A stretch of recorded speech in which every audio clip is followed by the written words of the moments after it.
ગાંધીનગર તરફથી મહત્વના સમાચારની ગાંધીનગરના સરગાસણમાં આગ લાગવાની ઘટના બની છે।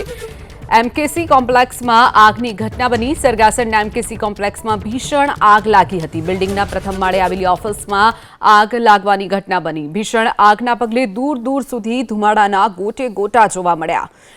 આગમાં કોમર્શિયલ કોમ્પ્લેક્સનો પ્રથમ માળ બળીને ખાખ થઈ ગયો છે। ફાયર સિસ્ટમ ઇન્સ્ટોલ હતી પરંતુ કાર્યરત ન હોવાનો ખુલાસો થયો છે। ભીષણ આગના પગલે અમદાવાદ ફાયર વિભાગની પણ મદદ લેવામાં આવી હતી।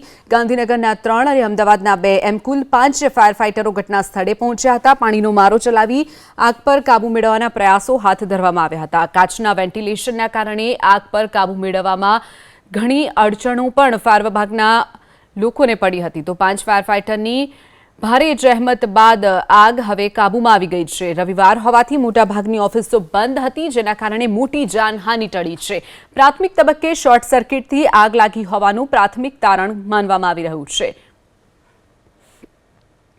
ફર્સ્ટ ફ્લોરમાં ઘણી બધી આખી ફાયર બધે સ્પ્રેડ થઈ ગઈ હતી, એટલે ફર્સ્ટ ફ્લોરમાં એકદમ આગ બુઝાવવાનું ચાલુ કર્યું। બીજે બાજુથી અમુક કાચ તોડવાનું ચાલુ કર્યા, કારણ કે ફર્સ્ટ ફ્લોરમાં તો આખો ફ્લોર ઝપેટમાં આવી ગયો હતો આગના। પણ બીજે માળ બી એમનું બહુ મોટું એ હતું સેટઅપ, હવે એને કોઈ નુકસાન ના થાય એ માટે લોકો એકદમ બૂમાબૂમ કરતા હતા। એટલે ભાઈ સેકન્ડ ફ્લોરને બચાવવા માટે ફર્સ્ટ ફ્લોર ઉપર બધી બાજુથી અમે ચારે બાજુથી પાણી મરાવી અને ફર્સ્ટ ફ્લોરમાં આખી ફાયર અત્યારે એક્સટિંગ્વિશ કરી દીધી છે।